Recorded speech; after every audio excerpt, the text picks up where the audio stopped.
Hey guys, this is Kamiguno, and today I'm doing a review for Arrow Season 5, Episode 1, the season premiere of the show.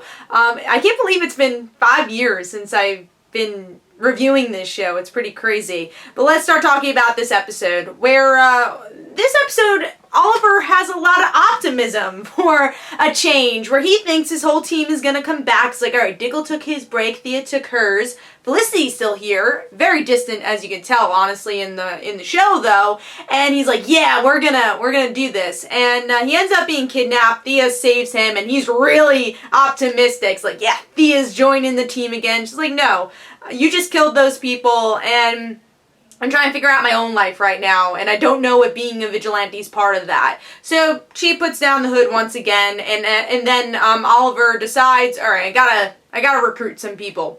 And in the next episode, we'll see everyone he recruits. He has Curtis, this wild dog person, and then we know that the other girl from last season, who's going to be the Artemis of this show, is going to be part of the team also. Maybe some surprise member, who knows.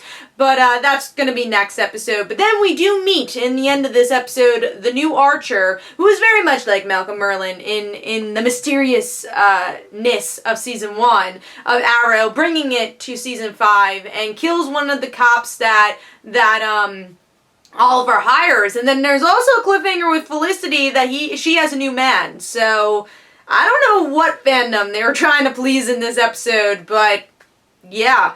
I thought, let me go through the positives first. Positives, action. The action really upped the ante in this episode. I thought it was a lot better than the previous 2 seasons, I will say. So I was very happy with that. And it kind of went back to the grittiness that we had in Season 1. I would say a lot of the tone kind of goes back to more the grittier side of Season 1, but at the same time keeps the lightness that we've been developing as the Arrow show has been going on. So that's something I really liked, was the tone in general. The characters, on the other hand, I didn't love. Oliver was okay. I thought Oliver was better than he usually is, and I like Oliver as a character, but he's kind of wishy-washy with some of the decisions he makes. But here, like, you understand why he would have this, I guess, this idea of denial, and I thought that was interesting to actually look through. But I guess the direction of the show is the part I wasn't so keen on. I don't really like that there's a new team coming on, because it took so many years to develop Thea, it took so many years to develop Diggle and all that.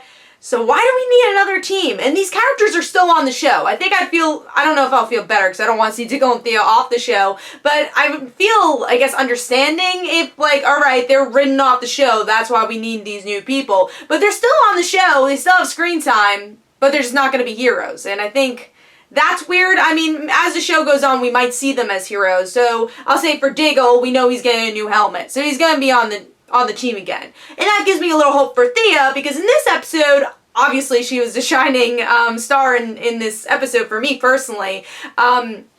Because what I liked about her arc is that, yes, she's thrown on the sideline once again, but first of all, she saved Oliver. Oliver was the damsel in distress in this episode, and I thought that was a nice change of pace for, superhero television shows in general and DC TV.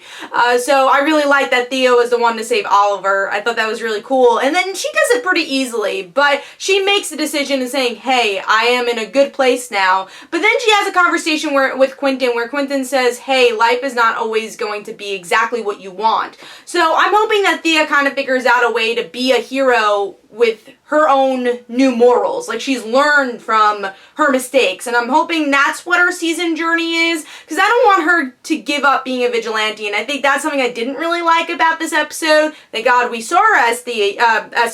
I was gonna say as Thea. Thank God we saw her as Speedy, but I feel like because we worked, or, really the whole show worked so hard for Thea to develop and become this hero, and we waited so long for her to become this hero, to kind of give that up as an audience member, it's kind of hard to watch, honestly. Same goes for Diggle. We've seen these characters develop as heroes for so long, and they're not. And it's not in a way where I feel like, oh, we're retired and then we'll come back in an episode. It's just, you don't know what direction they're going because of these new heroes coming in, and it's going to get crowded. I don't know how to feel. And then you have Laurel mentioning about there's gonna be another canary, which I didn't expect. And again, I don't know how to feel about that. Do we need another canary? But I will say, not that I think this will happen, but this is my crazy theory. Thea did mention that she wanted to honor Laurel in a new way. So, don't want her to become Black Canary, but like, if anyone was going to become Black Canary, I want Thea to be a superhero. So there you go. But I thought that was a nice little allusion to that. But yeah, I felt kind of underwhelmed with this show.